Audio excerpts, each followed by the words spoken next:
For the thousands of displaced people on Maui, the word home has taken on new meaning. Maybe it isn't four walls as it once was. Instead, it might be family, neighbors, and their community. But as the displaced try to find a permanent place to stay, a controversial move on the island. Tourists are now being welcomed back in areas that were badly damaged by the wildfires. Tonight, in our Maui 808 initiative, ABC's Mola Lenghi shows us why some on the island say it's too much too soon.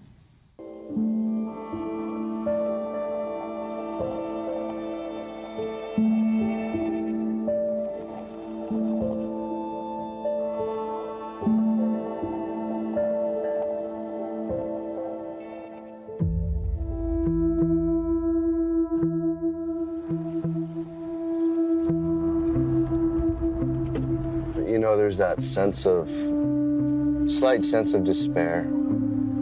The drive home from Miguel Ceballos is far different than it used to be. It's hard because a reality sets in that it's not the same anymore. Hey, brother. Sir, can you reverse? As he turns onto his block, there's now a checkpoint. I think we got clearance to be able to go in, so we're gonna go ahead and take a look.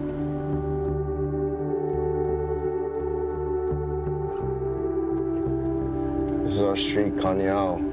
It's generational homes. Driving home from work, you'd see families outside, talking, eating dinner. That's one thing this community was all about. So, this is my home here to the right. This is all that's left. On September 25th, Maui County officially reopened his neighborhood to its residents. His 13-year-old daughter, Linnell, came along to feed the wild chickens they raised in their backyard. When she was a little baby chick, she was only black and white, so we named her Oreo. Yeah, it's all right. They walk a small path beside the rubble and find what were once their bicycles. Watch out for this stuff. It's on the ground.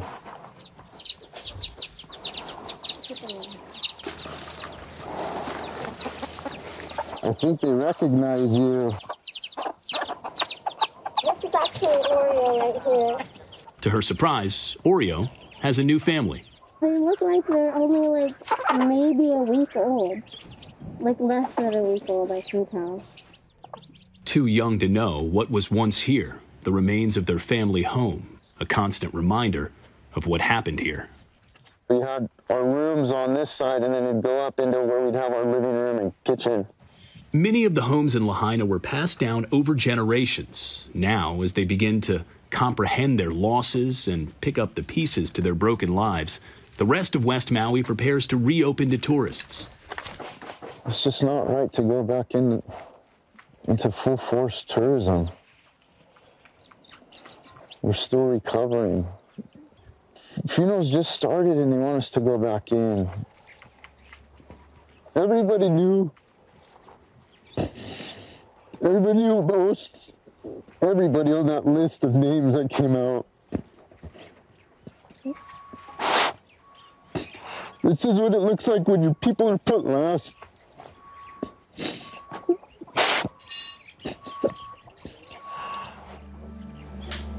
Miguel, his wife Lindsay, and their 4 children are currently calling this condo home. They've moved 3 times in the 2 months since the fire. And just making sure we keep everything in our suitcases. You know, don't be unpacking stuff because you don't know where we're going next. I love this shirt.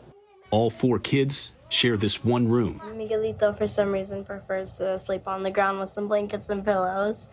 But me and Luisa sleep together, and then Layla sleeps in her own bed. Anybody get bingo yet? Catholic Charities is housing them through Airbnb vouchers, but with theirs expiring on October 10th, their next home is uncertain. The family now turning to the Red Cross for help. We're already hearing, even today, the hotels are full, you know, or the spots they have is full. Or people are getting kicked out because the tourists are coming back. The Red Cross has housed more than 7,600 survivors across 40 hotels since the fire. Among them, Nicole Ellison, her 2 children, her mother, Monica, and their 2 dogs. This is your bedroom, your living room, your kitchen, your family room, everything just right here. All of them sharing a single bed. And it's a king-size bed. When they had originally put you up in the hotel, what did they tell you? If there was a time frame or you know, that did they give you a date when you had to leave by? We found out on Saturday by a voicemail message that we had to be out this coming Friday, the 29th. And that was the first we heard that we had to be out on that date. That voicemail missing a key detail, where they'll go next. Wherever it is, will be their 6th move since the fire. And while many of the wildfire victims in this community rely on tourism for work, they say they're just not ready. Resentful that the reopening is happening at the expense of their hale, or home. Weeks before the reopening, hundreds crammed into this city council meeting, uncertain of their future. Should we open? I don't think so.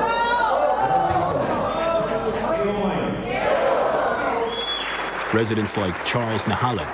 My house burned. It's completely gone. Charles is a wedding singer and officiant. It's my honor to pronounce you husband and wife. Once dependent on tourists, he now relies on temporary disaster assistance. He says he's far from ready for West Maui to reopen. Are we supposed to be jovial when tourists are here in their bathing suits, frolicking in the surf, driving these roads like they're on a racetrack, drinking Mai Tais and partying in our face? After losing his family home, Charles was placed in a timeshare by the Red Cross, but he may once again be on the move. This is the letter that all of us at this shelter where I'm staying at got, telling us that we would have to vacate the premises on the 30th. And again, this came by total surprise, By total surprise, on your door. I have to leave where I'm at in a couple of days. With no idea of where you're going? No idea, yes. Nevertheless, state officials have stuck to their schedule. We had to choose a date. There were too many businesses that, and I'm talking big businesses, hotels would have gone bankrupt if they couldn't open. Charles has filed a civil complaint with the Hawaii Civil Rights Commission, alleging the eviction notice violates state and federal fair housing laws. These facilities took FEMA money and they took Red Cross money. We're really not transients anymore. So we've become tenants when they took that money. Has a little partial ocean view. But on September 29th, Charles finding out that his eviction has been delayed. A small victory. All of a sudden, now that we've filed a complaint, oh, don't worry about leaving tomorrow. Displaced fire victims also facing eviction at Honoakai condos. One condo owner filing a complaint after receiving a letter from the condo board president telling owners they would have to terminate their contract with the Red Cross. Here we are. Sarah Verastro and her son Miles have been living at the Honoakai for the past month. The anticipation is all-consuming.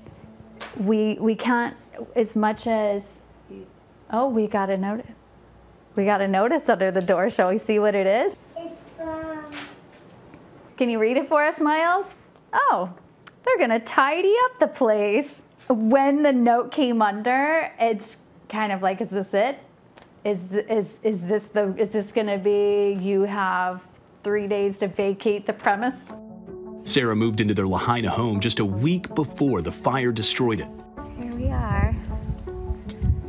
Home sweet home. Her video diaries showing what's left. The emotions overwhelming. A few items Sarah found. This is my son's favorite thing to go to sleep to. Look at that. A piece of home when they need it most. It's my starling that survived the fire. We are constantly on the lookout for something that we can afford. Our rental market is so expensive. You good? For Nicole Ellison's family, it's been one home to the next. Less than 24 hours we were given to move properties and have all of our stuff out by 12 o'clock. Nicole says the Red Cross gave her two choices: move into a tent community, which the state has deemed unsafe for children, or move into a hotel that will not allow her dogs.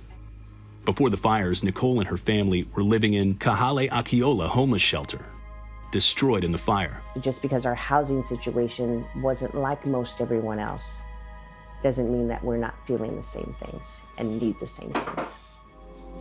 Finally, they've been told there's space for them at a West End hotel just outside of Lahaina. If we get to the West End and something happens, we will be living in my car. After hours of packing, and just got checked in at 6 o'clock. the family checks into their new hotel. They didn't give us a time of when we're going to be checking out.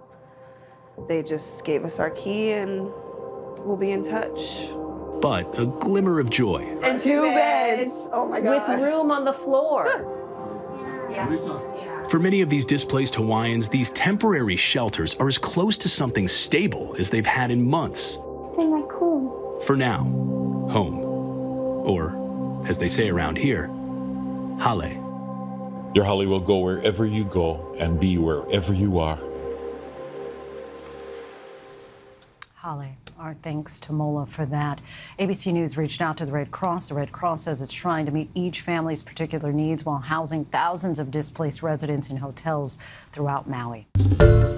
Hi, everyone. George Stephanopoulos here. Thanks for checking out the ABC News YouTube channel. If you'd like to get more videos, show highlights, and watch live event coverage, click on the right over here to subscribe to our channel. And don't forget to download the ABC News app for breaking news alerts. Thanks for watching.